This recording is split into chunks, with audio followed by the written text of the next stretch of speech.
Education Station for All tentunya masih disiarkan langsung dari Gedung Pusat Pengembangan Multimedia Universitas Terbuka Pondok Cabe. Kali ini kita akan mengikuti program seputar Universitas Terbuka dengan mata kuliah praktik dan berpraktik program S1 Pendidikan Guru, Pendidikan Anak Usia Dini atau PG PAUD. Penulis naskah Kristina Anugrah Aji. Nah, penyiar saudara mahasiswa Universitas Terbuka, selamat berjumpa dalam program seputar Universitas Terbuka yang disiarkan langsung dari Gedung Pusat Pengembangan Multimedia Universitas Terbuka yang berada di Jalan Pondok Cabe Raya, Tangerang Selatan.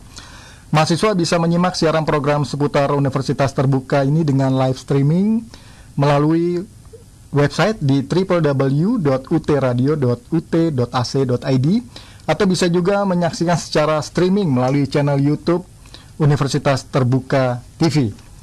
Mahasiswa sekalian, program kali ini akan membahas tentang mata kuliah praktik dan berpraktik pada program S1 Pendidikan Guru, Pendidikan Anak Usia Dini atau PG PAUD.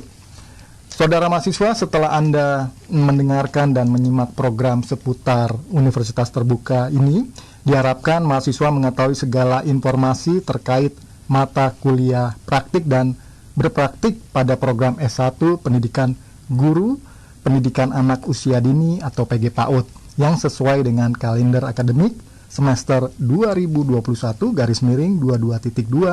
2022.1. Apabila para mahasiswa ingin mengajukan pertanyaan nantinya seputar Universitas Terbuka mata kuliah praktik dan berpraktik pada program S1 Pendidikan Guru, Pendidikan Anak Usia Dini atau PG PAUD, ini silakan kirim pertanyaan Anda melalui kolom komentar atau DM ke Instagram UT Radio di @radio.ut atau melalui pesan WhatsApp UT Radio di 0812 1039 2726.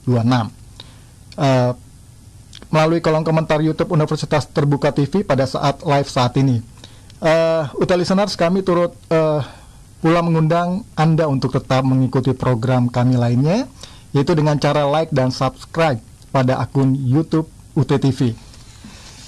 Universitas Terbuka sebagai perguruan tinggi negeri yang menerapkan sistem pembelajaran terbuka dan jarak jauh. Sistem ini berbeda dengan pendidikan tatap muka pada umumnya.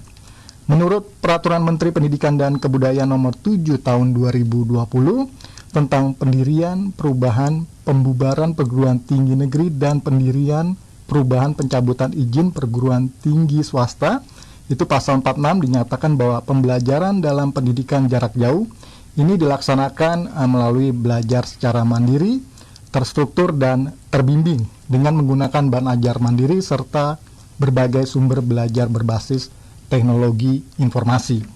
Dalam rangka mewujudkan kewibawaan akademik di Universitas Terbuka UT, maka hal mendasar yang perlu mendapat perhatian adalah teaching and learning provision yang terdiri atas bahan ajar yang berkualitas, baik bahan ajar cetak maupun bahan ajar non-cetak. Layanan belajar atau tutorial tatap muka atau tutorial webinar, tutorial online maupun modus tutorial lainnya, dan layanan evaluasi hasil belajar atau UAS tatap muka, take home exam, dan online proctoring. Dalam proses belajarnya, UT juga memberikan layanan bantuan belajar dalam bentuk tutorial tatap muka atau TTM, tutorial online atau tuton, tutorial webinar atau tuweb, tutorial melalui radio dan televisi. Belajar mandiri dalam banyak hal ditentukan oleh kemampuan secara efektif. Dalam rangka kegiatan tersebut, UT juga menyiapkan berbagai panduan agar mahasiswa aktif pada proses pembelajaran, termasuk mengikuti mata kuliah praktik dan berpraktik yang disediakan UT sebagai bagian dari pencapaian kompetensi yang mengharuskan mahasiswa mempunyai pengalaman belajar otentik. Bagaimana UT menyelenggarakan layanan mata kuliah praktik, praktikum dan berpraktik program S1 Pendidikan Guru, Pendidikan Anak Usia Dini atau PG PAUD? Untuk itu di studio telah hadir Wakil Dekan Bidang Kemahasiswaan dan Kerjasama pada Fakultas Keguruan dan Ilmu Pendidikan, yaitu Ibu Dr. Siti Aisyah MPD dan Ketua Program Studi Pendidikan Guru Pendidikan Anak Usia Dini pada jurusan Pendidikan Dasar Fakultas Keguruan dan Ilmu Pendidikan, yaitu Ibu Mukti Amini, MPD. Assalamualaikum Ibu. Waalaikumsalam. Ya. Apa kabar Pak Dedi? Baik, alhamdulillah Bu. Assalamualaikum, dan gimana kabarnya Ibu? Ibu, saya panggil Ibu Lilis saja ya Bu. Boleh, silahkan. Ibu Lilis dan Ibu Mukti ya. Iya, Bu? Iya. Gimana kabarnya Bu? Baik, alhamdulillah. Baik, Sehat. alhamdulillah. Baik, kita langsung mulai ya Bu ya. Ya, Oh ya, silakan. sebelumnya perkenalkan dulu Bu. Biodata singkat, lalu jabatan tugas yang diemban Bu. Silakan dari Ibu Lilis dulu. Ya, terima kasih Pak Dedi. Iya. Mahasiswa dimanapun Anda berada, perkenalkan saya Siti Aisyah, tapi nama panggilan akrabnya saya biasa dipanggil Ibu Lilis. Jadi boleh panggil Ibu Aisyah atau Ibu Lilis. Iya. Gitu ya. Saya tupoksi saya atau tugas tambahan saya adalah sebagai wakil dekan bidang kemahasiswaan dan kerjasama, di mana salah satu tupoksinya adalah melakukan atau menjaga agar kewibawaan akademik dalam bidang pembelajaran itu tetap ditegakkan. Kemudian tupoksi saya lainnya adalah bidang kerjasama dan juga kemahasiswaan. Iya. Jadi lomba-lomba yang biasa dilakukan oleh mahasiswa maupun di PBJJ maupun di pusat yang diselenggarakan oleh pusat adalah di bawah koordinasi wakil dekan bidang kemahasiswaan dan kerjasama. Dan kebetulan saya base camp-nya adalah PG PAUD gitu ya. Iya. Jadi saya selain tugas tambahan sebagai wakil dekan bidang kemahasiswaan dan kerjasama adalah dosen di program studi pendidikan guru pendidikan anak usia dini. Iya, luar biasa. Lalu Ibu Mukti nih Bu, silakan. Ya, saudara mahasiswa dan tutor dimanapun Anda berada, perkenalkan saya Mukti Amini, tapi Bu Lilis biasanya panggil saya Nining. Oh gitu. Jauh ya. Saya nggak apa-apa manggil Boleh, Ibu Mukti silakan. Tugas tambahan saya adalah sebagai Ketua Prodi PG PAUD.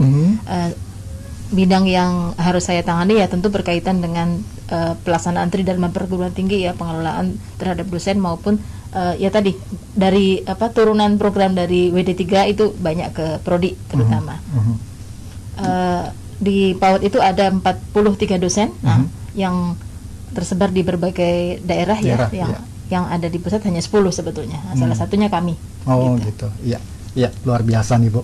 Baik, langsung kita mulai Bu. Berkaitan dengan tugas yang diemban nih Bu, apa saja layanan atau program di bidang yang saat ini menjadi tugas pokok dan fungsi? Silakan siapa yang mau menjawab duluan. Ibu Lilis dulu. Iya, kalau di bidang wakil dekan kemahasiswaan dan kerjasama, di antaranya tadi saya sudah sampaikan adalah pelaksanaan pembelajaran, dalam hal ini adalah tutorial, di mana tutorial itu ada modus-modusnya, baik secara online, kemudian tatap muka atau melalui menggunakan jasa jaringan, yaitu tutorial webinar, dan juga yang memang saat ini karena beberapa daerah sudah ada zona hijau, jadi diperkenankan untuk menyelenggarkan tutorial secara tatap muka, tetapi tetap harus mengedepankan prokes gitu ya, dan mendapat izin dari kantor Warik 3, dan itu adalah tupoksi yang harus saya kawal gitu ya. Jadi sedangkan kalau untuk kemahasiswaan, selain dari pembelajaran tadi juga membina mahasiswa-mahasiswa kita agar mereka mampu dan mau dan mampu tampil di ajang nasional maupun internasional gitu ya. Dan di FKIP itu ada 11 program studi ya, PG PAUD diantaranya. Mereka rata-rata adalah para guru yang ingin meningkatkan kompetensinya untuk menjadi sarjana. Selain itu ada satu program studi yaitu teknologi pendidikan, yang mana mereka bukan berasal dari guru, mereka bisa dari SLTA ya, tetapi ingin belajar di UT, ingin menguasai meningkatkan kemampuannya di bidang teknologi pembelajaran melalui yang disebut program studi teknologi pendidikan tersebut. Jadi ke-11-nya itu kecuali satu tadi teknologi pendidikan, memang kami mengarahkan para guru untuk bisa meningkatkan kompetensinya. Tapi tentu yang harus kita perhatikan adalah bagaimana mahasiswa itu bisa belajar di UT dengan waktu yang sudah kita tentukan sesuai kurikulum, dan juga mendapatkan IPK yang membanggakan, gitu ya, yang bisa mereka bangga dengan lulus dari UT tapi IPK-nya juga membanggakan. Itu yang kita harapkan. Itu adalah tugas kami dalam keseharian. Iya, luar biasa. Lalu Ibu Mukti mau ada tambahan? Kalau saya lebih ke prodi ya, jadi tugas utama saya tentu adalah bagaimana mengelola Tridharma perguruan tinggi itu. Kalau pendidikan memang ranahnya lebih banyak sebagai turunan dari programnya Bu Lilis tadi ya, termasuk layanan untuk mahasiswa. Jadi setiap dosen di PG PAUD itu dipastikan wajib dia memberikan mengampu mata kuliah dan kemudian menjadi salah satu tutor ya untuk tutorial online gitu ya, paling tidak 4 kelas ya, 3 sampai 4 kelas. Terus dalam bidang penelitian dan PKM juga kita kelola bagaimana supaya paling tidak setiap tahun satu dosen itu meneliti satu judul penelitian dan satu judul PKM. Dan juga untuk kegiatan yang sifatnya penunjang termasuk tadi lomba, misalnya dari WD3 ada lomba untuk mahasiswa. Nah, dosen-dosen PG PAUD ini kita kerahkan bagaimana untuk membimbing mereka supaya bisa jadi juara gitu. Jadi berkesinambungan dengan apa yang dilakukan oleh di dekanat. Ya, luar biasa nih Bu ya, tugas yang diemban.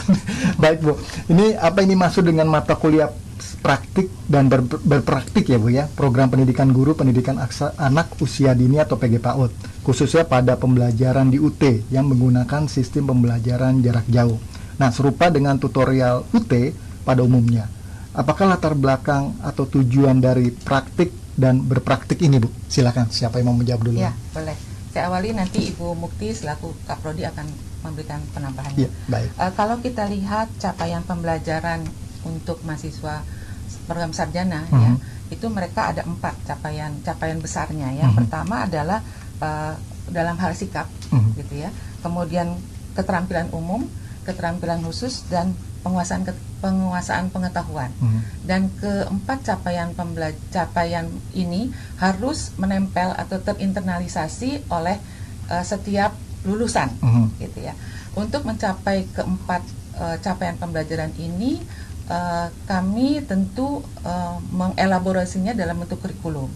Dan salah satu yang tadi kan saya bilang ada keterampilan khusus ya. Nah, keterampilan khusus itulah yang kemudian dilaksanakan oleh mahasiswa dalam bentuk mata kuliah berpraktik atau praktik, di mana dalam penguasaan keterampilan khusus itu kami membimbing mahasiswa kita untuk bisa mengaplikasikan, mengapply apa yang dia ketahui, pengetahuan yang dia miliki untuk bisa dilaksanakan atau disimulasikan dalam proses pembelajaran.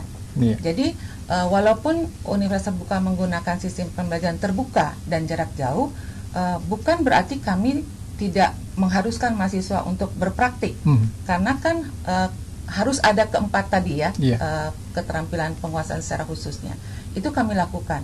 Dan di PAUD itu luar biasanya itu prakteknya itu banyak lebih dari 60% ya Bu Mungki ya. Itu mata kuliah kami bentuk dalam mahasiswa itu bisa bersimulasi, kemudian berpraktik di real class, kemudian juga simulasi itu kan bisa jadi bukan di real class tapi dengan tutornya sebagai latihan, sebagai ajang latihan sebelum dia masuk ke kelas realnya. Dan itu betul-betul kami jaga gitu. Jangan sampai mereka hanya tahu secara teori saja, punya pengetahuan tapi tidak tahu mendelivery pengetahuan tersebut dalam proses pembelajaran. Jadi itulah latar belakang mengapa di program studi PG PAUD itu syarat dengan praktik yang bisa mematahkan opini, oh bagaimana ya kalau jarak jauh prakteknya gitu. Justru kami memiliki strategi yang bisa membuat mahasiswa itu bisa praktik dengan penuh kepercayaan diri sebelum mereka nanti bisa tampil sebagai guru yang mumpuni. Ya, baik. Ada tambahan dari Ibu Mukti? Ya, jadi dari sisi jumlah mata kuliah yang murni punya PG PAUD itu ada 36 mata kuliah. Nah, yang 15-nya itu memang benar-benar kita kategorikan sebagai mata kuliah praktek dan berpraktek. Jadi hampir separuh. Terus yang separuhnya lagi bagaimana? Yang separuhnya lagi bukan berarti tanpa praktek, tetapi memang artinya porsi prakteknya tidak sebesar yang 15 tadi. Tapi sebenarnya memang seperti yang dikatakan Bu Lilis, mata kuliah PAUD itu hampir semuanya syarat dengan tugas-tugas yang sifatnya praktek. Hanya ada yang disyaratkan sebagai tugas praktek sebagai nilai, ada yang memang tugas pada pelaksanaan tutorial begitu. Baik Bu Mukti, terima kasih atas penjelasannya juga Ibu Lilis. Lalu apa perbedaan mendasar dari mata kuliah praktik dan mata kuliah berpraktik program pendidikan guru pendidikan anak usia dini atau PG PAUD? Apakah ada pengelompokan tertentu untuk praktik ini Bu? Silakan, siapa? Saya jelaskan ya Bu. Boleh. Ya. Silakan. bisa langsung dilihat di slide ya, mahasiswa dan tutor. Intinya untuk mata kuliah berpraktek itu masih ada UASnya. Perbedaannya di situ. Kalau mata kuliah praktek tidak ada UASnya. Nah, definisinya adalah kalau mata kuliah berpraktek itu ada tugas praktek yang sebagai syarat untuk kelulusan mata kuliah tersebut. Artinya, meskipun nilai UASnya itu 100, tetapi dia belum melaksanakan tugas praktek itu, tidak akan bisa keluar nilainya. Ya, terkunci separuh di nilai prakteknya itu. Nah, tugas prakteknya itu seperti apa? Tugas prakteknya itu menempel di pelaksanaan tutorial, baik tutorial tatap muka, web maupun tuton, gitu ya. Selama pelaksanaan tutorial itu kan rata-rata ada 3 tugas. Tugas 1, tugas 2, tugas 3. Nah, itu ya tugas prakteknya itu menempel di situ. Artinya apa? Artinya mahasiswa supaya mendapatkan nilai praktek dia harus ikut salah satu bentuk tutorial tadi, gitu ya. Jadi kalau tidak ada tutorial dia tidak dapat nilai praktek, nanti nggak lulus mata kuliah itu. Dan proporsinya adalah 50-50 ya, 50-50, 50 untuk nilai praktek dan 50 untuk nilai UAS. Nah, tadi saya ceritakan ada 15 ya, praktek dan berpraktek. Yang berpraktek itu ada 12, ini ada di slide, bisa dilihat ya Bapak Ibu. Ada metode pengembangan kognitif, ada metode pengembangan moral dan nilai agama, metode pengembangan sosial emosional, metode pengembangan bahasa, bermain dan permainan anak, metode pengembangan fisik, media dan sumber belajar TK, metode pengembangan seni, penanganan anak berkelainan, pembelajaran terpadu, metode pengembangan perilaku, dan terakhir keterampilan musik dan tari. Ya, jadi banyak memang 12 ini yang mensyaratkan nilai praktek. Nah, bagaimana dengan yang mata kuliah praktek ya? Mata kuliah praktek memang tidak ada UASnya. Jadi nilainya murni diambil dari tugas-tugas praktek itu. Ya, nilainya murni diambil pada saat pelaksanaan tutorial melalui bimbingan wajib ya, di tutorial itu dengan ada serangkaian tugas yang bukan hanya tugas 1 2 3, kalau praktek banyak tugasnya, dan nanti 100% diambil dari tugas praktek yang diakhiri dengan laporan. Gitu ya. Itu ada 3 mata kuliah kalau di PAUD. Ada mata kuliah di slide bisa dilihat ya, PKM, PKP serta analisis kegiatan PAUD. Mungkin Bulus mau menambahkan, silahkan. Ya, sudah lengkap, tapi ada satu lagi yang mungkin memperkuat begini. Untuk mata kuliah yang berpraktik yang 12 tadi, itu pola tugas tutorialnya bisa kita buat secara generik. Maksudnya gini, ada 3 tugas. Tugas pertamanya itu adalah rancangan pelaksanaan prakteknya. Nah, tugas yang kedua adalah menguji kompetensi secara kognitif, ya. Jadi uji konsep, dalam bentuk uji konsep. Dan yang ketiga adalah pelaksanaan dari rancangan yang menjadi tugas 1. Jadi itu terpola. Jadi mahasiswa itu betul-betul secara sistemik kita buat mereka bukan saja terampil dalam proses delivery-nya, tapi juga mampu karena salah satu tugas karena tugas keduanya adalah uji konsep tersebut. Jadi polanya itu kita buat sama. Ya, baik Ibu Lilis, terima kasih atas penjelasannya, juga Ibu Mukti. Pertanyaan berikutnya Bu, bagaimana prosedur penyelenggaraan praktik ya Bu ya? Ada tata cara atau petunjuk khusus nih? Kapan saja dilaksanakan? Ada jadwal khusus nggak ini? Silakan Bu. Ya, jadi teman-teman mahasiswa dan juga para tutor itu dari UPBJJ sudah memberikan jadwal, ya, jadwal untuk mata kuliah berpraktik. Tetapi untuk menjaga kualitasnya, pada saat UPBJJ membuat penjadwalan mata kuliah berpraktik atau praktik tersebut, mereka harus terlebih dahulu memohon izin ke pusat, ya, dalam bentuk izin kelas namanya. Nah, izin kelas itu menggunakan aplikasi, ya. Dan yang meng-approve itu harus program studi. Disitulah proses supervisi itu dilakukan. Ya. Kalau saja tutornya itu latar belakangnya tidak sesuai dengan mata kuliah yang akan ditutorialkan, maka program studi tentu tidak akan mengizinkan kelas tersebut. Disitulah kita menjaga kualitas yang tadi disebut kewibawaan akademik, gitu ya. Dan itu betul-betul kami jaga gitu supaya proses pembelajaran itu betul-betul dikawal oleh tutor yang ahli di bidangnya. Dan khusus untuk program studi PG PAUD ini memang kita mensyaratkan tutor itu berkualitas S2. Tetapi ada mata kuliah yang betul-betul praktikal, ya, itu memang diperlukan tutor yang betul-betul tahu tentang lapangan. Jadi tetap diperbolehkan, tetapi dengan syarat gitu, dia sudah 5 tahun sebagai praktisi di praktisi di PAUD-nya gitu ya, sehingga betul-betul ahli di bidangnya. Dan itu tadi saya bilang izin kelasnya. Nah, jadi prosedurnya bagaimana? Setelah mereka mahasiswa melakukan registrasi, maka kemudian nanti akan terrecord di dalam sistem kami. Dia akan masuk dalam kelas-kelas.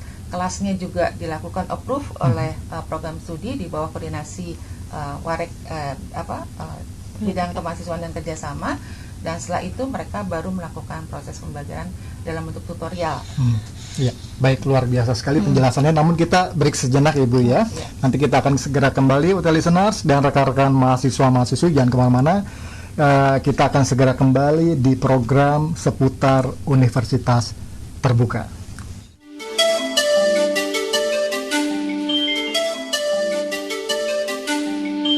Anda sedang mendengarkan UT Radio, Open Education Station for All.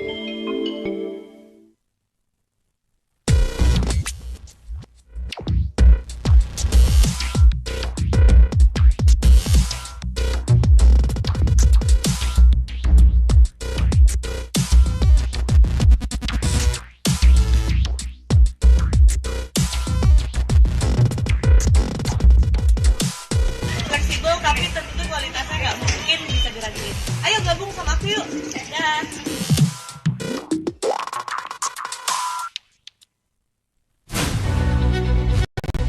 Sejak Universitas Terbuka diresmikan, kami telah menjadikan teknologi komunikasi digital sebagai alat perkuliahan. Dengan peralatan yang canggih dan tentunya dukungan tenaga profesional, serta sarana-prasarana yang sangat memadai untuk mendukung terselenggaranya pendidikan dan pembelajaran mahasiswa UT melalui berbagai modus pembelajaran berbasis teknologi dan diseminasi inovasi. Inovasi tiada henti terus kami lakukan untuk menjadi universitas yang network, digital, dan virtual. Telah menjadi pegangan bagi mahasiswa bahwa UT sangat mengikuti perkembangan zaman, bahkan menjadi pelopor kampus digital di Indonesia. Jangan ragu untuk bergabung bersama kami dalam menggapai cita-cita. UT menjangkau yang tidak terjangkau. Hanya UT yang bisa begini.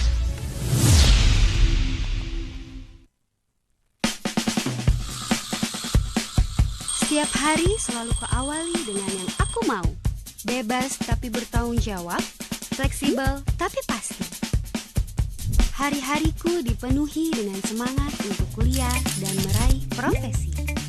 Karena aku mampu mandiri, UT menempatku untuk mandiri. UT memberiku kesempatan belajar kapan dan di mana saja. Dan tentu saja bisa mengelola waktu untuk belajar dan bekerja.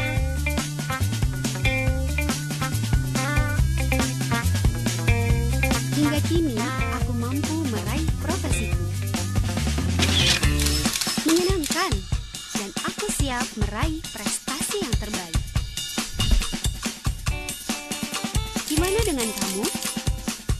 Kemandirian ciri khas utama kami. Ya cuma UT yang bisa begini.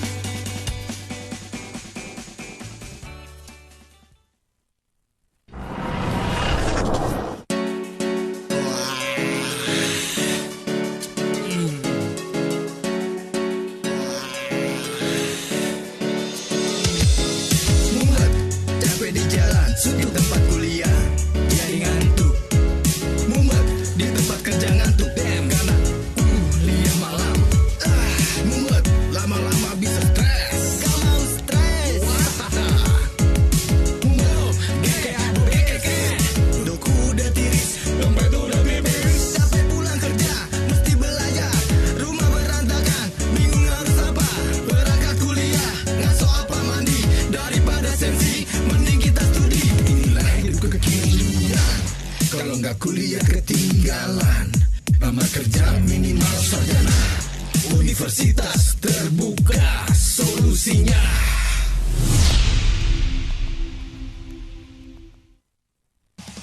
Ingat pesan ibu, tetap pakai masker, cuci tangan. Kita semua harus kompak, harus tetap semangat. Kita harus membiasakan gaya hidup yang baru. Untuk memutus mata rantai COVID-19, hindarilah kerumunan dan selalu menjaga jarak. Disiplin. Masih bersama UT Radio Open Education Station for All. Kita lanjutkan kembali di program seputar Universitas Terbuka. Baik Bu Lilis dan Ibu Mukti, kita lanjut kembali ya Bu ya. Bagaimana nih Bu mahasiswa melaksanakan tugas mata kuliah praktik dan berpraktik pada program pendidikan guru, pendidikan anak usia dini atau PG PAUD? Apakah wajib dilaksanakan oleh mahasiswa? Silakan. Ya, saya coba jawab dulu ya Bu Lilis. Jadi mahasiswa seperti yang kita jelaskan di awal tadi ya, memang karena memang disebut sebagai mata kuliah praktek atau berpraktek, tugas prakteknya ini mengunci. Artinya kalau tugas ini tidak dilaksanakan ya dia nggak lulus, gitu kan. Nah, pelaksanaannya bagaimana? Pelaksanaannya mengacu kepada pola tutorial yang sudah baku. Nah, pola tutorial ini supaya baku kita bantu dengan namanya RATSAT ya. Ada rancangan aktivitas tutorial dan satuan aktivitas tutorial. Nah, Om Deddy perlu tahu bahwa kelas PAUD itu kan kita ribuan. Kalau tadi Bu Lilis sudah menjelaskan kompetensi SDM-nya. Kalau setiap orang punya penafsiran sendiri-sendiri, ini mau dibawa kemana atau dari modul aja terus kemudian menjelaskan gitu ya, itu nanti jadi sangat tidak standar. Maka dibuat RATSAT yang terstandar. Jadi untuk satu mata kuliah, meskipun kelasnya di mana-mana, RATSAT-nya sama, gitu ya. RAT-nya paling tidak sama, gitu. Jadi tidak akan terlalu banyak perbedaan. Dan itu sudah buat di sini di prodi gitu ya, di prodi dengan memberdayakan teman-teman baik dosen di dalam UT sendiri maupun para pakar yang memang sudah ada di luar. Nah, dengan demikian kita harapkan tugas-tugas yang dikerjakan oleh mahasiswa itu juga tidak terlalu jenjangnya tidak macam-macam sekali gitu, karena sudah ada standarnya gitu ya. Gitu. Mungkin Ibu Lilis ada tambahan lagi Bu? Iya, kalau untuk tugas mata kuliah berpraktik dan praktik ini sebetulnya ada dua kalau kita lihat ya. Ada yang dilakukan di kelas ya, dan ada yang di real class gitu. Kalau yang di kelas itu berarti dengan tutornya kan ya. Dengan tutornya kemudian bisa melakukan simulasi gitu ya. Mahasiswa itu dibimbing ya. Mereka diberikan masukan-masukan, tetapi ada juga yang mereka melakukannya di real class. Nah, di real class ini ada teman sejawat, ada supervisor yang membimbing mereka, gitu, memberikan masukan. Dan masukan-masukan ini kemudian mereka menjadi bahan, jadi refleksi mereka untuk nanti dibawa ke kelas tutorial dengan tutornya, gitu. Jadi bisa saja nanti pada saat dia simulasi tidak kelihatan gitu ya kekurangan-kekurangannya. Tetapi begitu dia ada di real class, teman sejawatnya memberikan masukan. Sebaiknya misalnya pada saat pembukaan yang harus dilakukan oleh seorang guru PAUD adalah bagaimana bisa memberikan motivasi kepada anak-anak, dan itu tidak kelihatan pada saat disimulasi di kelasnya dengan para tutor. Tetapi yang menemukan justru teman sejawatnya. Jadi satu sama lain itu saling melengkapi, baik tutorial di kelas maupun di luar kelasnya dengan teman sejawat. Baik. Pertanyaan berikutnya Ibu, kita ketahui secara umum nih Bu, praktik didampingi oleh pengajar atau pembimbing tersendirinya Ibu ya. Bagaimana jika mahasiswa membutuhkan pendampingan pembimbing saat praktik nih Bu? Bagaimana juga proses pembimbingan ya untuk praktik ini? Ya, jadi tadi sudah disinggung sedikit ya oleh Bu Lilis bahwa untuk tugas-tugas praktik tertentu yang terutama yang di luar jam tutorial kita menggunakan namanya supervisor 2. Itu yang disebut sebagai pendamping. Dia yang mengamati kinerja si mahasiswa itu, kemudian mengisi nilai. Nah, nilainya itu kemudian diserahkan kepada tutornya itu lewat mahasiswa. Artinya memang keberadaan pendamping ini sangat perlu karena akan melihat bagaimana kompetensi itu ketika memang ada di kelas yang real. Kalau hanya di kelas tutorial kan tidak terlalu kelihatan. Dan ini sudah lama sejak PAUD ada memang berlaku seperti itu, ada supervisor 2. Meskipun tidak untuk semua mata kuliah berpraktek ya, tetapi terutama untuk mata kuliah yang praktek ya, PKM, PKP itu wajib ada supervisor 2 gitu ya. Dan dia yang setiap saat mahasiswa praktek dia yang memberikan saran perbaikannya seperti apa, terus kemudian menilai tugas-tugas mahasiswa supaya bisa lebih baik lagi. Iya. Gitu. Baik, Ibu Lilis ada tambahan lagi? Kalau Sudah, enggak cukup ya. Kita lanjut pertanyaan berikutnya. Ya. Siapa yang mengelola praktik dan berpraktik mahasiswa nih, Bu? Mengingat terdapat beberapa lokasi sebaran mahasiswa pada suatu UPBJJ. Silakan siapa yang mau menjawab? Nah, unik sekali ini ya. Iya. Tersebar dari Sabang sampai Merauke gitu ya, dengan karakteristik yang berbeda-beda. Jadi mahasiswa PAUD itu mereka yang kami amati memiliki motivasi yang luar biasa. Keinginan belajarnya itu mereka luar biasa. Kadang-kadang mereka harus naik dulu ke bukit, gitu ya, turun ke ngarai, gitu ya. Kemudian melewati lautan atau berlayar ke suatu tempat untuk bisa dapat sinyal sampai bukan sinyal, kemudian ke tempat tutorial, gitu ya. Jadi sinyalnya juga mereka kadang-kadang tidak sama, gitu ya. Mereka harus cari, kemudian mereka harus ke tempat tutorial, kadang-kadang harus menginap, gitu ya. Sangat luas, gitu ya. Perbedaannya tersebut. Dan karakteristiknya berbeda-beda. Nah, untuk bisa kita memantau itu semua supaya berjalan dengan baik, tentu yang paling mengetahui adalah teman-teman di BPJJ. Nah, teman-teman BPJJ kan ada tutornya. Jadi tutor itu adalah kepanjangan dari program studi untuk bisa memastikan pembelajaran itu sesuai dengan apa yang kami sudah rencanakan. Nah, dari tutor ada program studi, tetapi kami di program studi juga mempunyai aplikasi.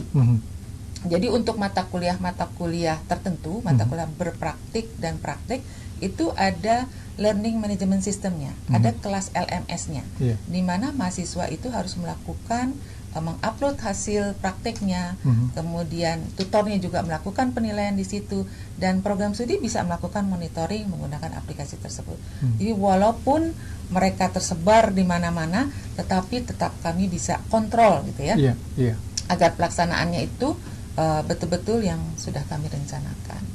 Berarti rekan-rekan mahasiswa yang jauh di sana luar biasa perjuangannya dan semangatnya, Bu ya. Semangatnya luar biasa. Dua jempol. Betul. Mahasiswa PGP.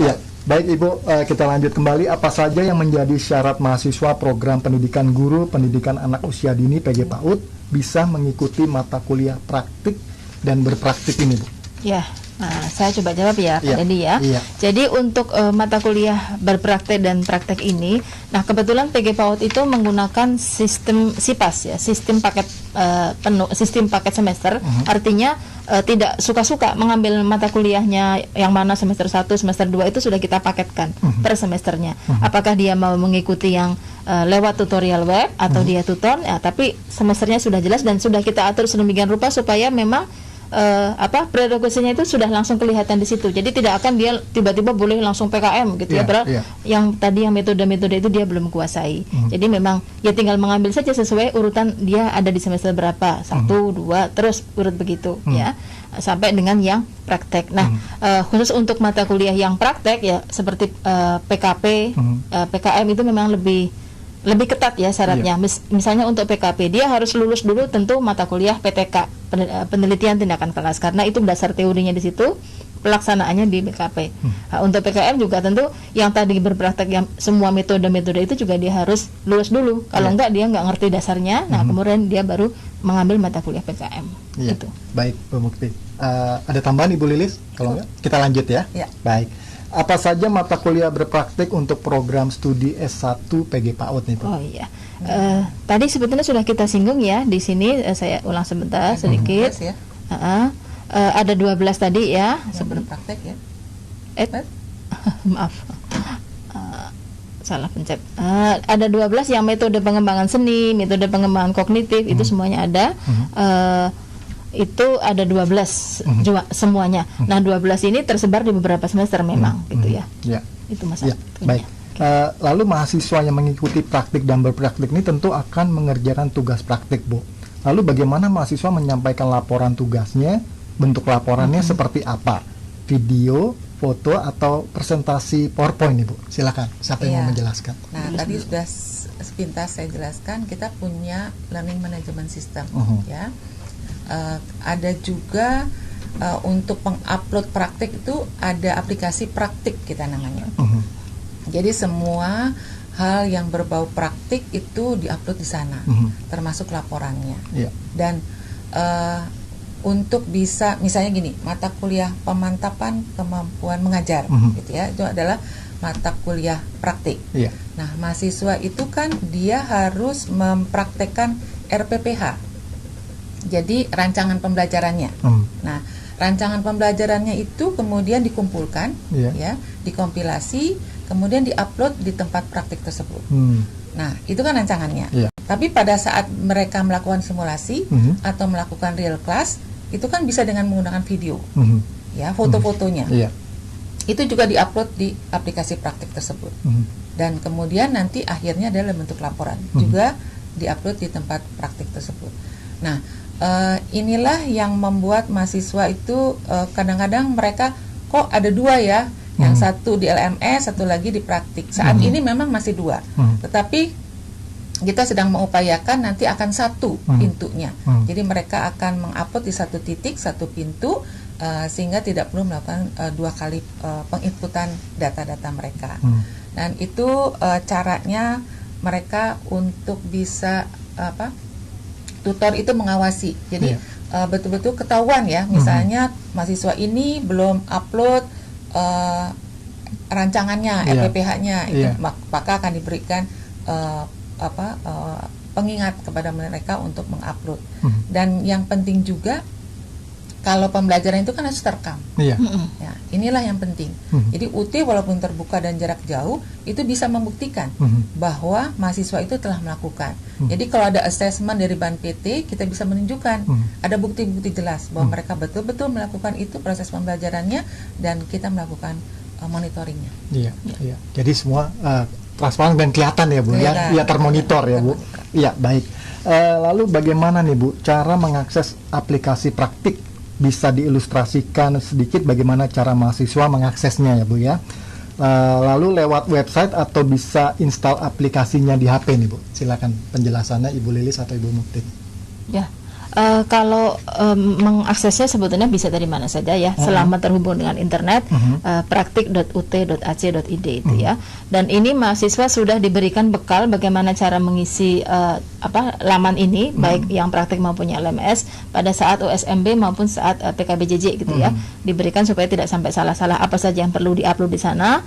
Baik dari sisi tutor juga kan juga harus memberikan nilai di situ, juga sudah diberikan pembekalan atau penyegaran setiap semester kepada tutor ya. Tetapi yang perlu kita tambahkan juga Pak Dedi, untuk yang LMS maupun yang praktek ini adalah upaya pencatatan atau perekaman untuk layanan bantuan belajar yang sinkronus, yang TUWEB dan TTM. Nah, selain itu di PAUD juga menyediakan untuk daerah-daerah tertentu yang memang tidak bisa ikut sinkronus, itu ada tutorial online. Jadi tugas-tugasnya itu sudah terekam semuanya di dalam laman tutorial online itu kan, ada 8 pertemuan di sana, dan itu tutornya dipantau dan dimonef langsung oleh di prodi di kami gitu. Ya, baik Bu Mukti. Ada tambahan lagi penjelasan Bu? Cukup. Baik.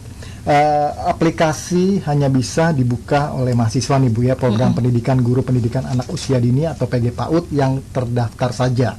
Iya betul ya Bu? Iya betul. Ya, ini gimana nih Bu? Ada penjelasan lagi? Ya, mungkin gini. Jadi setelah mereka registrasi, mereka mengikuti OSMB ya, orientasi, kemudian akan dibekali username dan password. Nah, itu yang harus dijaga oleh teman-teman mahasiswa dan para tutor ya. Jangan sampai dimasuki oleh orang yang tidak bertanggung jawab. Jadi yang disebut hanya bisa dibuka oleh mahasiswa karena mereka diberikan akses untuk bisa masuk ke dalam kelas tersebut. Dan ini bukan hanya di yang LMS maupun di praktik, tetapi untuk di tutorial online juga seperti itu. Jadi misalnya username-nya itu adalah tanggal lahir, tanggal bulan lahir. Tapi setelah itu mahasiswa harus segera mengganti. Nah, jangan sampai dibiarkan. Kan kalau tanggal bulan tahun lahir kan bisa saja ya orang mencari. Tapi harus segera mahasiswa untuk mengganti gitu, supaya tidak disusupi oleh yang tidak bertanggung jawab. Iya, baik Ibu. Ini kita break sejenak ya Bu ya. Nanti kita lanjut kembali tutorial seputar Universitas Terbuka. Baiklah rekan-rekan mahasiswa dan mahasiswi, nanti kita akan bacakan ya yang sudah masuk di channel YouTube Universitas Terbuka TV. Jangan kemana-mana, kita akan segera kembali.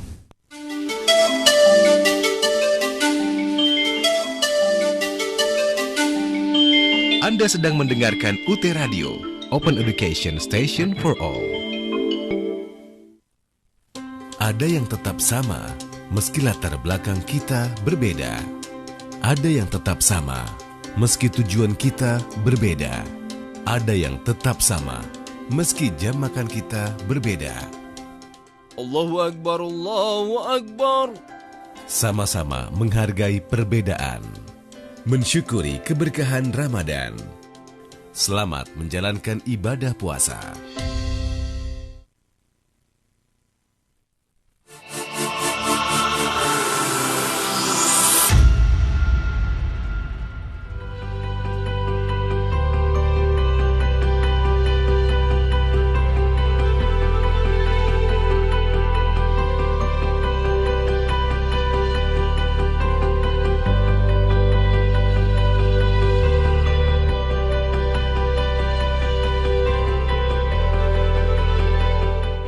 Nama saya Suraida.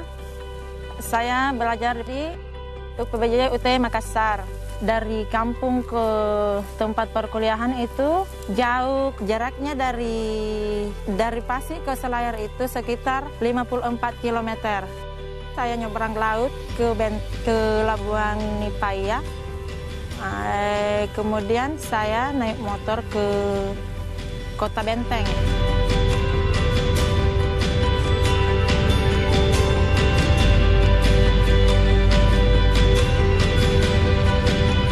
Banyak yang saya alami yaitu terkendala hujan di jalanan, kendaraan tidak ada, kemudian tidak lancar itu alat transportasinya, perahu juga tidak lancar, kemudian akses internetnya juga tidak ada di sana, sehingga kita nanti ke Pokjar baru bisa main internet, cari informasi, kemudian jarak tempuhnya juga itu susah sekali ya. Dengan adanya IT ini, saya bisa belajar mandiri. Pokoknya ilmu yang saya dapat di sini, saya bisa fungsikan di sekolah, di tempat saya mengajar. Kemudian banyak pengetahuan yang saya dapat, banyak ilmu yang saya dapat dari perkuliahan saya ini, terutama dalam proses belajar mengajar, kemudian administrasi di sekolah, banyak. Kemudian ada lagi, pokoknya ada lagi pengalaman yang saya dapatkan waktu saya ke Lombok. Bagaimana keseruannya di sana, bisa berkumpul sama teman-teman fakultas di seluruh Indonesia Timur, bisa mempunyai teman yang banyak, pengalaman yang banyak. Pokoknya saya ingin membahagiakan kedua orang tua saya. Melalui ilmu yang saya miliki, insya Allah saya berhasil, sukses nanti, dan saya bisa menjadikan kedua orang tua saya bisa membuat dia bahagia. Untuk mama, untuk ibu saya yang tersayang, saya bangga sekali punya ibu seperti itu. Meskipun dia sakit, dukungan moralnya tetap ada. Dimanapun saya berada, komunikasi lewat telepon juga tidak pernah putus-putus.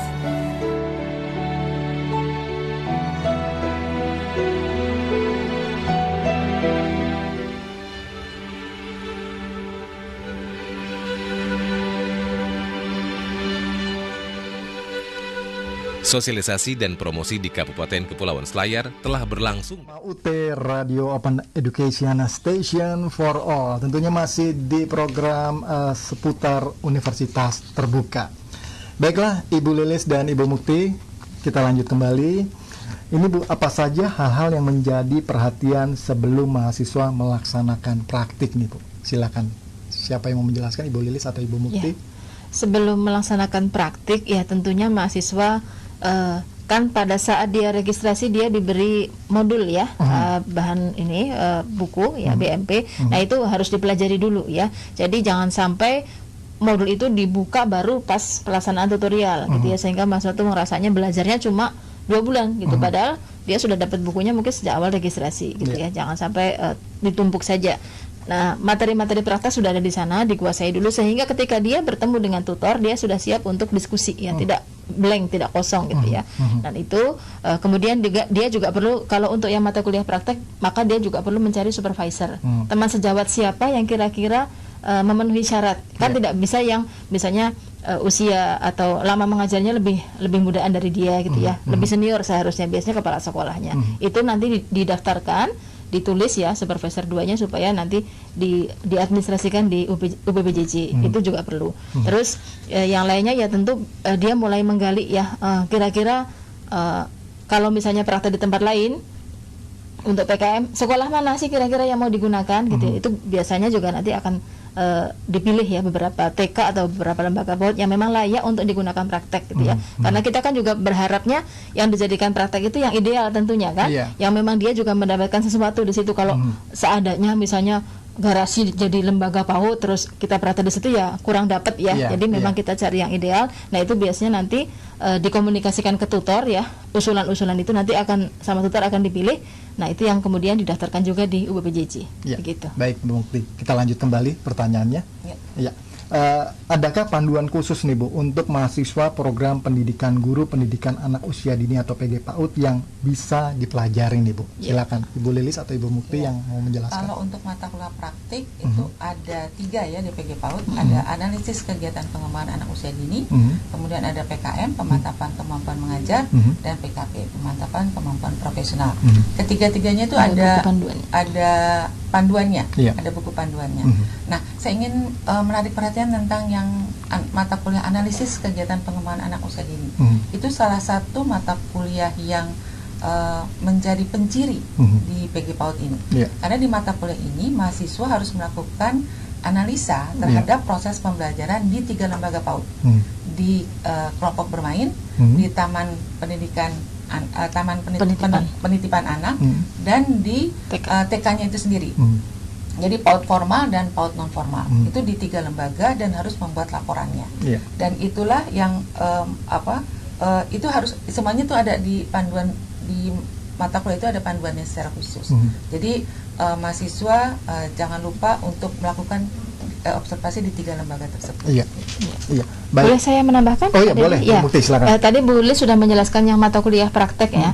Kalau untuk mata kuliah berpraktek, itu sebetulnya beberapa petunjuk itu sudah ada di buku katalog ini ya, teman-teman mahasiswa maupun tutor. Tetapi untuk memudahkan, Prodi juga sudah mengupayakan supaya ada dikompilasi. Silakan dilihat di slide ya. Ada panduan mata kuliah berpraktek yang bisa diakses secara online. Memang sampai saat ini belum cetak ya. Itu bisa diakses secara online di websitenya FKIP gitu ya.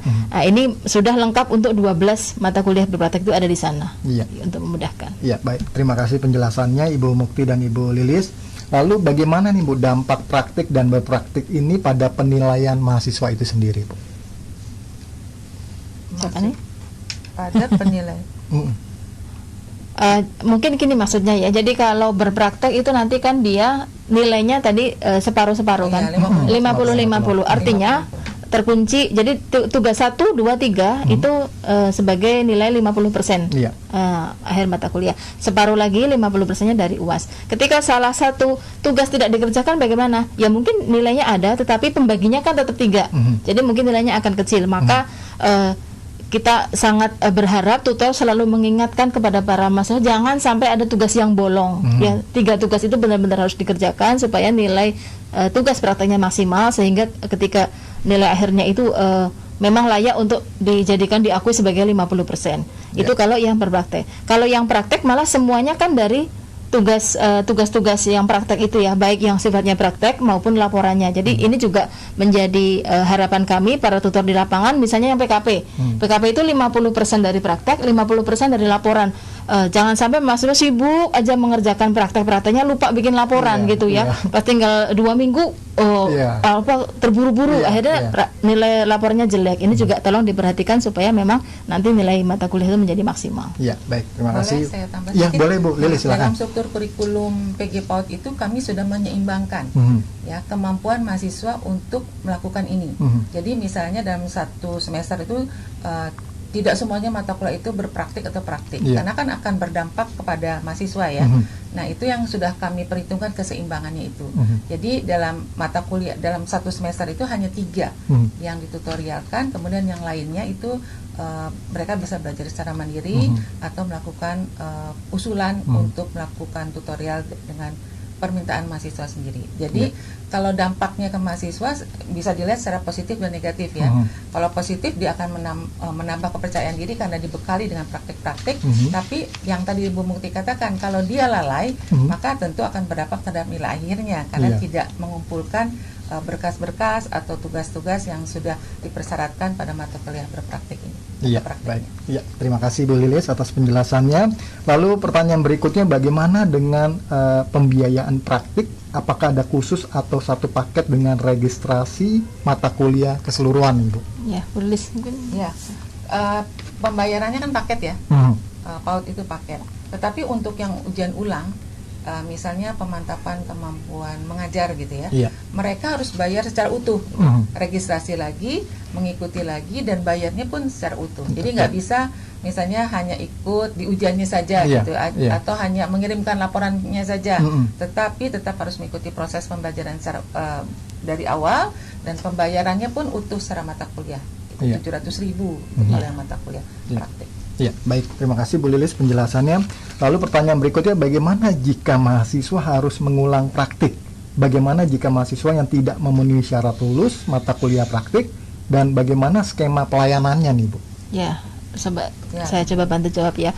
Untuk yang memang tidak lulus ya seperti dijelaskan oleh Bu Lilis tadi, dia harus mengulang pendaftaran. Jadi tidak hanya ujian ulang, karena kan proses tugasnya itu menempel di tutorial. Jadi dia harus registrasi lagi mata kuliah itu, ikut tutorial lagi, mengerjakan tugas lagi gitu ya dari awal seperti itu. Itu yang kemudian dia harus ikuti supaya bisa keluar nilainya. Ini memang kebetulan banyak ya Bu Lilis ya kejadian seperti ini yang tidak lulus, akhirnya ya dia harus mengikuti tutorial yang ada di adik kelasnya, angkatan di bawahnya ya tidak apa-apa, yang penting kan lulus gitu ya. Atau kalau memang sangat tidak memungkinkan untuk yang tatap muka atau web, bisa juga dia kemudian diurus untuk pindah ke yang tutorial online, karena di layanan tutorial online itu semua mata kuliah disediakan layanan bantuan belajarnya. Iya, gitu. Baik, terima kasih Bu Mukti. Ada tambahan mungkin untuk Ibu? Tidak ada. Baik, kita lanjut kembali. Bagaimana dengan mahasiswa berstatus lewat masa studi nih, Bu? Ini dia. Ini tidak kita harapkan sebetulnya. Iya. Silakan Bu Mukti dulu. Iya. LMS ini memang PR besar ya. Apalagi kadang-kadang data mahasiswa itu kita tidak tahu rumahnya mungkin sudah pindah, nomor HP-nya. Kalau nomor HP itu kan rawan berganti, nggak seperti orang dulu nomor rumah gitu ya. Memang upaya sudah kita lakukan ya, antara lain dengan penyapaan ya, dikirimi surat. Cuman kadang-kadang kita juga nggak tahu tuh suratnya nyampe apa enggak. Ini makanya sangat kita harapkan untuk mahasiswa-mahasiswa yang sekarang itu ketika ada perubahan data profil, baik itu rumah maupun nomor WA atau nomor telepon, itu diganti juga data pribadinya di akunnya dia, supaya kalau ada urusan administrasi tidak nyangkut gitu ya. Nah, yang LMS itu perlakuannya seperti itu, termasuk kita memberikan namanya perlakuan khusus, misalnya ada tugas remediasi ya Bu Lilis ya, tugas remediasi khusus bagi mereka yang memang sudah berulang-ulang 3 kali mendapatkan ya kan, ini bagaimana caranya dibantu dengan tugas remediasi. Biasanya juga dikirimi surat gitu ya, kalau dia terdaftar untuk ikut remediasi ya, dia harus mengirimkan, ada jangka waktunya sih, nggak suka-suka ya, ada jangka waktunya. Kalau lulus ya lulus, apakah pasti lulus? Nggak juga ya, karena kita tetap menjaga kewibawaan akademik, kita koreksi dengan benar. Kalau yang nggak layak lulus ya meskipun sudah tugas remediasi ya terpaksa nggak lulus gitu ya. Nah, ini yang kita perlu sampaikan ke mahasiswa, jangan istilahnya, pokoknya gimana caranya saya lulus nunggu sambil nangis-nangis, itu kan sering ya begitu. Nah, ini gitu ada aja bener. Ada sih, gimana caranya saya tolong dibantu, saya sudah sekian tahun. Ya, cara membantunya Ibu belajar gitu ya. Betul. Ini ada tugas dikerjakan dan itu semuanya sudah ada di buku gitu. Intinya sih begitu. Iya. Baik, Ibu, kita break sejenak sebelum kita masuk ke harapan ya. Kita break sejenak. Baiklah, UT listeners dan rekan-rekan mahasiswa, kita akan segera kembali ke program seputar Universitas Terbuka.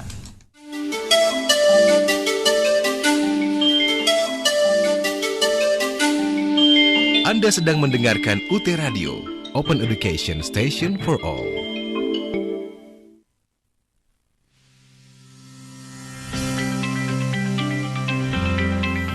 Para mahasiswa baru Universitas Terbuka dimanapun Anda berada, perkenalkan saya Bayu Oktara, alumnus S1 Ilmu Komunikasi UT tahun 2016.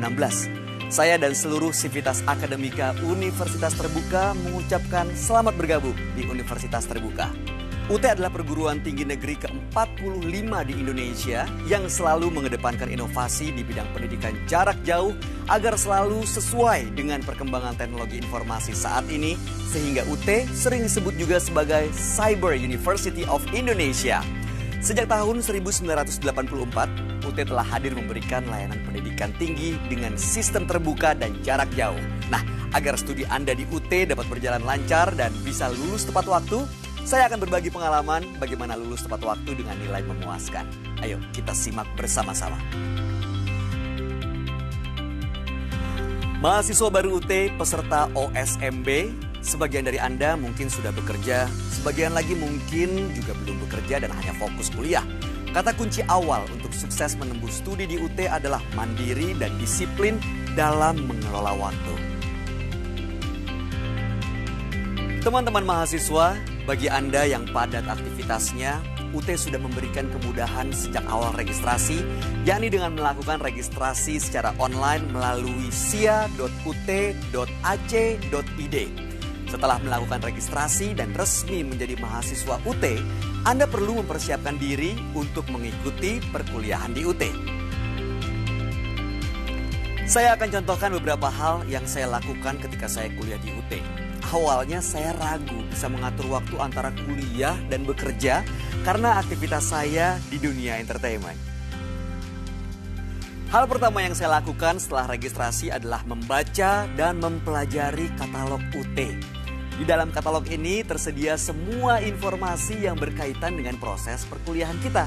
Kemudian saya memastikan bahan ajar atau buku materi pokok yang saya terima adalah bahan ajar edisi terbaru sesuai kurikulum program studi di katalog. Langkah berikutnya saya juga berselancar di laman UT, yaitu www.ut.ac.id. Beragam informasi tersedia juga di sini, termasuk berbagai materi pengayaan perkuliahan, juga bahan ajar digital yang tersedia di ruang baca virtual. Teman-teman mahasiswa baru UT, langkah selanjutnya yang saya lakukan adalah mencermati kalender akademik. Bagi teman-teman yang mengambil sistem paket semester atau SIPAS non-tutorial tatap muka ataupun non-SIPAS, cermati jadwal tutorial online dimulai kapan. Pastikan pada saat registrasi mandiri melalui www.sia.ut.ac.id ataupun melalui sentra layanan UT, Anda telah meregistrasikan mata kuliah untuk mengikuti tutorial online. Selanjutnya, lakukan aktivasi dan mengisi form kesediaan mengikuti tutorial online sebelum batas waktu terakhir di laman elearning.ut.ac.id. Selama 8 minggu pelaksanaan tutorial online, teman-teman akan diberikan materi inisiasi setiap minggu, berdiskusi di forum diskusi, dan diberikan 3 tugas wajib.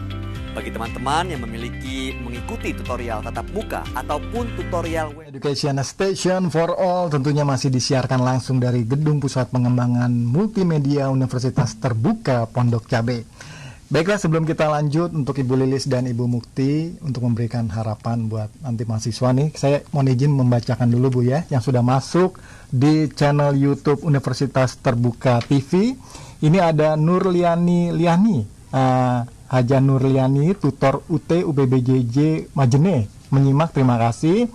Lalu juga ada Vista Nifitri ya, Vista hadir menyimak, terima kasih. Lalu juga ada Eva Brunner, rindu betul dengan Buning, terima kasih. Rindu betul Bu katanya. Baik, lalu juga ada Ida Niawati, Tangerang hadir, dan juga ada Haja Buaira hadir menyimak UT UPBJJ Majene juga. Dan juga ada Sri Astuti, ibu-ibu luar biasa materinya, saya senang dan menyimak yang ibu-ibu sampaikan katanya. Baik, terima kasih. Ya, langsung kita yang sudah masuk juga tidak bisa saya bacakan satu persatu, banyak sekali karena waktunya mengingat waktunya sudah mau habis. Terima kasih buat rekan-rekan mahasiswa dan mahasiswi dimanapun Anda berada yang sudah menyimak di Universitas Terbuka TV, pastinya di channel YouTube kita ya. Baik, Ibu, untuk memberikan harapan Ibu untuk mahasiswa yang akan atau sedang menempuh mata kuliah praktik dan atau berpraktikum agar dapat maksimal, Ibu. Monggo, silakan Bu. Ya, boleh. Saya ya, nanti Bu Muti silakan tambahkan. Rekan-rekan mahasiswa, dan juga para tutor, saya ingin menyampaikan harapan kami semua. Tentu Anda diharapkan lulus tepat waktu dengan IPK yang membanggakan. Ada tipsnya nih, boleh saya sampaikan ya, yaitu dengan bisa agak keras sedikit Bu, maaf. Oh iya, dengan ransam, ya. Diawali dengan R. R itu adalah reading. Jadi bacalah buku pedomannya. Pedomannya sudah ada, baca dengan baik. Nah, kemudian berikutnya adalah U. Ya, U itu apa? Ya, Anda harus bisa memberikan tanda underlining. Mana-mana saja tugas-tugas mata kuliah ini yang harus dilakukan. Jangan ada yang kelewat. Ya. Kemudian yang berikutnya adalah N, note taking, memberikan catatan. Buku panduan Anda tuh misalnya ini belum dilakukan, lakukan. Ini yang belum saya lakukan, diberi catatan di buku tersebut atau di buku yang lainnya sehingga tidak ada yang ketinggalan. Kemudian setelah itu summarizing S, jadi bisa membuat rangkuman ya untuk mata kuliah berpraktek ini. Berpraktek kan ada 12 ya. Tentu kita tidak akan bisa dengan cepat kalau bisa menguasai semua. Lakukan summarizing secara mandiri walaupun di modul itu sudah ada. Kemudian setelah itu pasti Anda akan understanding, akan mengerti. Dan kemudian setelah itu jangan lupa M, memorize, diingat. Dan ini yang terakhir, P, practicing. Sehingga mata kuliah berpraktik, praktik ini adalah salah satu bentuk dari yang disebut dengan ransam yang P tadi, bahwa setelah menguasai semua keilmuan, maka Anda harus bisa melakukan prakteknya secara baik gitu ya, supaya semuanya dapat terserap dengan baik juga. Iya, baik, luar biasa Ibu Lilis harapannya, dan silakan Ibu Mukti. Ya, terima kasih Pak Dedi. Untuk seluruh mahasiswa, saya yakin Mas Bolt ini kan memang seperti yang disampaikan Bu tadi, semangatnya tinggi sekali, motivasinya untuk belajar tinggi sekali, tidak hanya karena ingin nilai bagus, tapi ingin menguasai kompetensinya. Dan itu dibuktikan kalau mereka sudah lulus, kemudian masuk PPG, rata-rata mereka jadi informal leader dari teman-temannya gitu ya. Jadi ada dua kunci yang ingin saya tekankan supaya Anda bisa lulus tepat waktu dengan IPK yang bagus. Yang pertama fokus ya. Fokus dengan berbagai tugas masing-masing. Kalau lagi ngajar ya fokus ngajar, kalau lagi belajar ya fokus belajar, jangan campur aduk. Lagi urusan rumah tangga ya kerjakan urusan rumah tangga gitu ya, fokus dengan itu. Dan yang kedua disiplin. Kenapa? Karena memang dasarnya UT adalah belajar mandiri. Kalau kita tidak disiplin, tahu-tahu saatnya ujian. Bahan belum dibaca sama sekali gitu ya. Nah, bagi para tutor juga saya berharap sangat gitu ya. Kebetulan tutor-tutor ini beberapa saya kenal dekat secara pribadi. Appreciate sekali dengan mereka. Makasih sekali sudah membantu UT, dan saya berharap juga tutor-tutor semuanya totalitas gitu ya dalam memberikan ilmu-ilmu yang dimiliki untuk mahasiswa UT. Iya, baik, terima kasih Ibu Mukti atas harapannya, dan terima kasih juga yang sudah menyempatkan waktu buat rekan-rekan mahasiswa yang sudah menyimak, dan juga khususnya buat narasumber kita hari ini, yaitu ada Ibu Dr. Siti Aisyah MPD, Wakil Dekan Bidang Kemahasiswaan dan Kerjasama pada Fakultas Keguruan dan Ilmu Pendidikan. Terima kasih Bu sudah meluangkan waktu untuk memberikan penjelasan di seputar Universitas Terbuka. Dan juga Ibu Dr. Mukti Amini MPD sebagai Ketua Program Studi Pendidikan Guru Pendidikan Anak Usia Dini pada jurusan Pendidikan Dasar Fakultas Keguruan dan Ilmu Pendidikan. Terima kasih Ibu terima kasih, sudah meluangkan waktu untuk memberikan penjelasan di seputar Universitas Terbuka. Baik rekan-rekan mahasiswa yang tadi sudah diberikan penjelasan, jangan lupa dilaksanakan ya secara baik dan terus semangat untuk belajarnya. Ya rekan-rekan mahasiswa dan UT listeners, jangan kemana-mana, tentunya kita masih berlanjut di UT Radio.